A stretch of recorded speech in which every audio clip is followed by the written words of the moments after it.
গাজায় গণহত্যা বন্ধে আন্তর্জাতিক সম্প্রদায়গুলো ইসরায়েলের বিরুদ্ধে নিচ্ছে একের পর এক পদক্ষেপ। এর মধ্যে সবচেয়ে আলোচনায় এসেছে 2024 সালের নভেম্বরে আন্তর্জাতিক অপরাধ বেনিয়ামিন নেতানিয়াহুর বিরুদ্ধে গ্রেপ্তারি পরোয়ানা জারি। এরপরই ভয়ে দিন পার করছেন ট্রাম্পের ঘনিষ্ঠ বন্ধু নেতানিয়াহু, যার প্রমাণ মিলেছে জাতিসংঘের 80তম অধিবেশনে যোগ দিতে যুক্তরাষ্ট্র যাওয়ার পথে।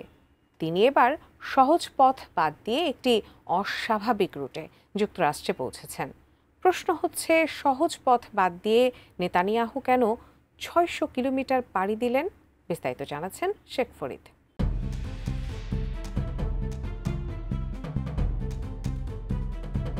ইসরায়েলের প্রধানমন্ত্রী বেনিয়ামিন নেতানিয়াহুর যুক্তরাষ্ট্রগামী ফ্লাইট এবার অস্বাভাবিকভাবে দীর্ঘ পথ বেছে নিয়েছে। নিউ ইয়র্কে জাতিসংঘের 80তম সাধারণ পরিষদে যোগ দিতে গত 25 সেপ্টেম্বর ভোরে যাত্রা শুরুর পর ইউরোপের আকাশ এড়িয়ে শত শত কিলোমিটার বেশি ঘুরে গন্তব্যে পৌঁছান তিনি।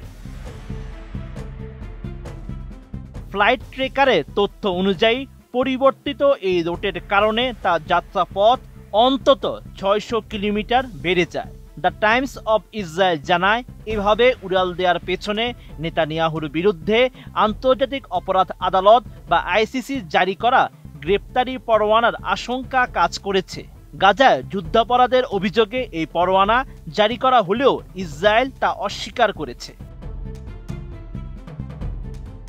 ইসরায়েলি সংবাদ মাধ্যমটি আরও জানায়, বিমানটি ফ্রান্স সহ মধ্য ইউরোপের আকাশপথ এড়িয়ে ভূমধ্য সাগর, গ্রিস ও ইটালির সীমান্ত ঘেঁষে জিব্রাল্টার প্রণালী দিয়ে আটলান্টিকে প্রবেশ করে। এভাবে অতিরিক্ত প্রায় 600 কিলোমিটার পথ অতিক্রম করতে হয়েছে। RICL TMX, যুগের পর যুগ স্থাপনা থাকে মজবুত। আইসিসির সদস্য ইউরোপের দেশ আয়ারল্যান্ড ও স্পেন এরই মধ্যে জানিয়ে দিয়েছে, নেতানিয়াহু তাদের ভূখণ্ড প্রবেশ করলেই তাকে গ্রেপ্তার করা হবে। তবে ফ্রান্সে প্রবেশের জন্য ইসরায়েল আগে থেকেই অনুমতি চেয়েছিল এবং ফরাসি কূটনৈতিক কর্মকর্তাদের মতে অনুমতি দেওয়া হয়। তবে বাস্তবে বিমানটি ফরাসি আকাশসীমা ব্যবহারই করেনি। ফরাসি কর্মকর্তারা জানান, তারা অন্য পথ বেছে নিয়েছেন, কিন্তু কেন তা তাদের জানা নেই। এই সফরে সাংবাদিকদের না নেয়ার সিদ্ধান্তের কথা গত সপ্তাহে জানিয়েছিল প্রধানমন্ত্রী কার্যালয়। সরকারি ব্যাখ্যা ছিল নিরাপত্তাজনিত উদ্বেগ। তবে i24 নিউজ দাবি করেছে, দীর্ঘ রুটের কারণে বেশি জ্বালানির প্রয়োজন হবে বলে বিমানে যাত্রী সংখ্যা কম রাখার কৌশল হিসেবে সাংবাদিকদের বাদ দেওয়া হয়েছে। ফেব্রুয়ারিতেও যুক্তরাষ্ট্র সফরে নেতানিয়াহুর ফ্লাইটকে বর্ধিত পথ নিতে হয়েছিল।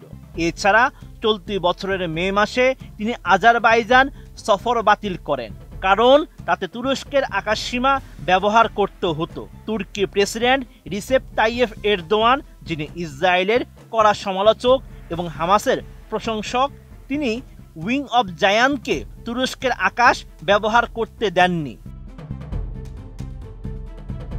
তারপরেও প্রশ্ন রয়ে গেল, কেবল 2 মাস আগে জুলাইয়ে যুক্তরাষ্ট্র সফরে সরাসরি রুট ব্যবহার করতে পেরেছিলেন নেতানিয়াহু, কিন্তু এবার কেন এত বড় পথ বেছে নিতে হলো সেটি এখনো স্পষ্ট হয়নি।